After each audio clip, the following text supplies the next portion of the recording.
Call it whatever you want, sabotage, treason, a soft coup, but history is finally catching up to this hearing. I cannot believe that a top official of this government, with the kind of power that these people had, would try to exercise their own prejudices, and that's what this is. It's open, blatant prejudice.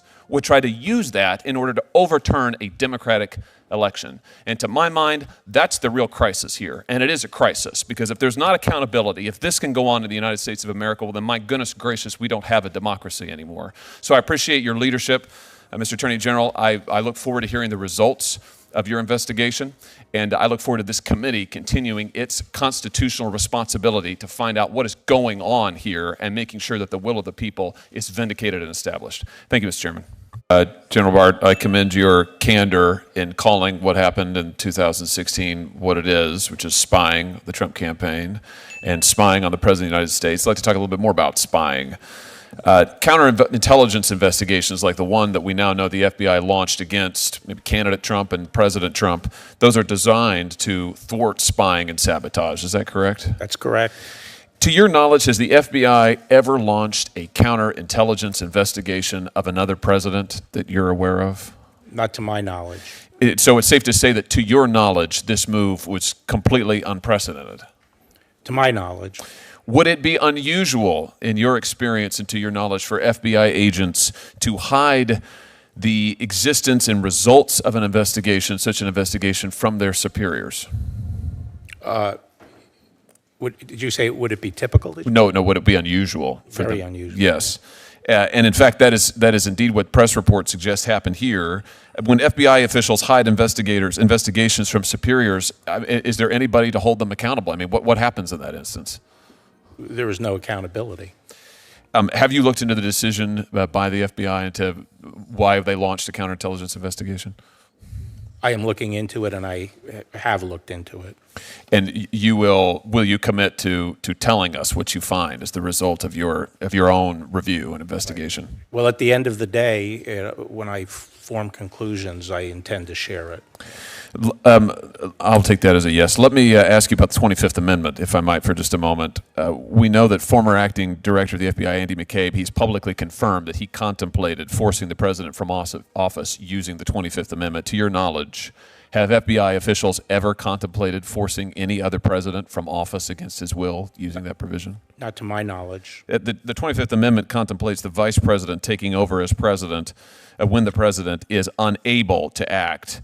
Would you agree that that text contemplates physical ailments like a coma, mental incapacitation, not just political differences of opinion? Yes. Have you ever doubted, since you have been in your current position, whether this president is physically able, in a constitutional sense, to discharge his duties as president? No. Would you agree that discussions within the FBI of forcing the president out of office for political reasons gives the public, at best, reason to question what the FBI is doing and to fear that there may be abuses of power in that organization? I think it gives reason to be concerned about those particular individuals that were involved. I don't attribute it to the organization. Speaking of particular individuals who are involved, I have to say, I've listened to this testimony all day today, and to me, maybe the most shocking thing I've heard is this.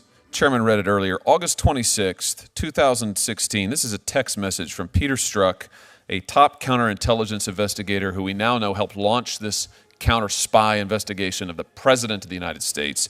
Peter Strzok says, just went to a Southern Virginia Walmart. I could smell the Trump support. Smell is capitalized. Just went to a Southern Virginia Walmart. I could smell the Trump support. My view, you want to know what's really going on here? You want to know why the counterintelligence investigation really happened? You want to know why we're all really sitting here today? That's why, right there. Is because an unelected bureaucrat, an unelected official in this government who clearly has open disdain, if not outright hatred, for Trump voters, like the people of my state, for instance. I could smell the Trump support, then tried to overturn the results of a Democratic election. That's what's really gone on here. That's the story. That's why we're here today. I cannot believe that a top official of this government, with the kind of power that these people had, would try to exercise their own prejudices, and that's what this is. It's open, blatant prejudice. would try to use that in order to overturn a democratic election. And to my mind, that's the real crisis here. And it is a crisis, because if there's not accountability, if this can go on in the United States of America, well, then my goodness gracious, we don't have a democracy anymore. So I appreciate your leadership, Mr. Attorney General. I look forward to hearing the results of your investigation, and I look forward to this committee continuing its constitutional responsibility to find out what is going on here and making sure that the will of the people is vindicated and established. Thank you, Mr. Chairman. Thank you, Mr. Chairman, and thanks to my colleagues for letting me go out of order. I promise to be as brief as possible. Mr. Chairman, or General, thanks for coming today.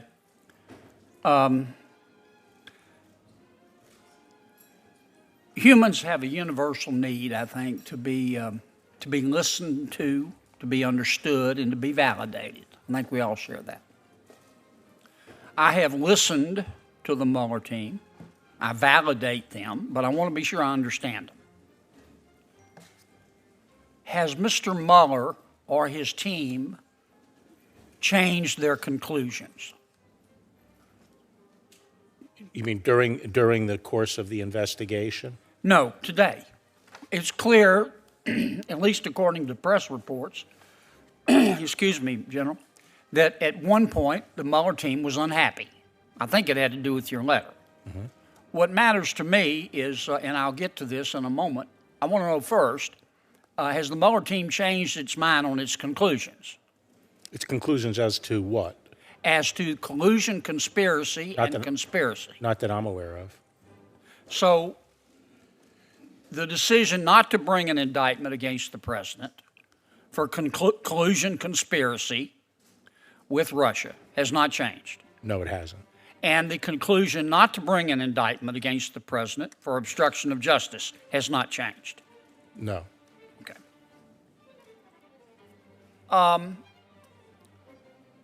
I take it from your testimony that the Mueller team was unhappy when you received the letter from Mr. Mueller.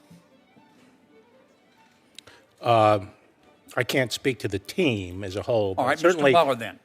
When I talked to Bob Mueller, he indicated he was concerned about the press coverage that had gone on the previous few days, and he felt that was to be remedied by putting out more information. Okay.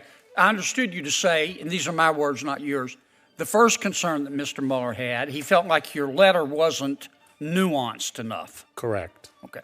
That problem's been solved, has it not? Well, it was sort of solved by putting out the whole report. Exactly. Which was that's why I think this whole thing is sort of mind-bendingly bizarre, because I made clear from the beginning that I was putting out the report, as much of the report as I could, and it was clear it was going to take 3 weeks or so, maybe 4, to do that.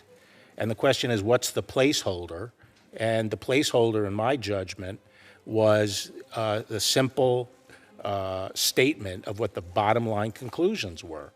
And I wasn't going to be in the business of feeding out more and more information as time went on to adjust to what the press was saying. And that's your call as Attorney General? Absolutely. Okay, that wouldn't be the call of a U.S. attorney or a special counsel? No, not at all. Okay. Now, the second reason, I mentioned the nuance concern. The second reason that Mr. Mueller was concerned, I don't want to say unhappy, because I'm not trying to be pejorative. I say concerned. He was concerned about press coverage. He indicated, he felt that what was inaccurate was the press coverage and what they were interpreting the March 24th letter to say. And what were you supposed to do about that? He wanted to put out the full executive summaries that are incorporated in the report. And I said to him I wasn't interested, and by the way, those summaries, even when he sent them, apparently, they actually required later more redaction because of the intelligence community. So the fact is, we didn't have readily available summaries that had been fully vetted, but I made it clear to him I was not in the business of putting out periodic summaries, because a summary would start a whole public debate. It's by definition under-inclusive, and I thought what we should do is focus on getting the full report out as quickly as possible, and which we did. And that's your call as Attorney General? Of course. Okay. And the news coverage issue, well, none of us can control what the news publishers or prints, except the media. But to the extent that an argument was made they didn't have the full report, that's a moot issue too now, isn't it? Yes. Okay. Can you briefly go over with me one more time? I find it curious that the Mueller team spent all this time investigating obstruction of justice and then reached no conclusion. Tell me again briefly why Mr. Mueller told you he reached no conclusion, or he couldn't make up his mind, or whatever. I'm not trying to put words in your mouth. I really couldn't recapitulate it. It was unclear to us. We first discussed it on March 5th. The deputy was with me, Ed O'Callahan, the principal associate deputy, and we didn't really get a clear understanding of the reasoning. And the report, I'm not sure exactly what the full line of reasoning is, and that's one of the reasons I didn't want to try to put words in Bob Mueller's mouth. But he did not choose to bring an indictment. We know that much. Right. Regardless of the reason. Right. I'm going to repeat quickly in less than 1 minute what we talked about the last time you were here. This is one person's opinion. Okay. As I told you before, I think the FBI is the premier law enforcement agency in all of human history, and I believe that. I do think there were a handful of people, maybe some are still there, who decided in 2016 to act on their political beliefs. There were two investigations here. One was an investigation of Donald Trump. There was another investigation of Hillary Clinton. I'd like to know how that one started, too.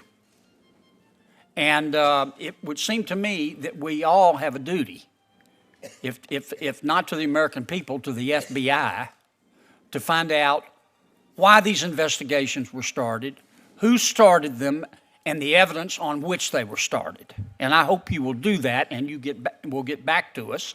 And there's another short way home here as well. All you've got to do is release, the president can, release all the documents that the FBI and the Justice Department pertaining to the 2016 election. Now, you can redact national security information, but just release them. Instead of us going through all this spin and innuendo and leaks and rumors, let's just let the American people see them. And the final point I'll make, when you're investigating leaks at the Department of Justice and the FBI, I hope you will include the Mueller team as well. Thank you, Mr. Chairman.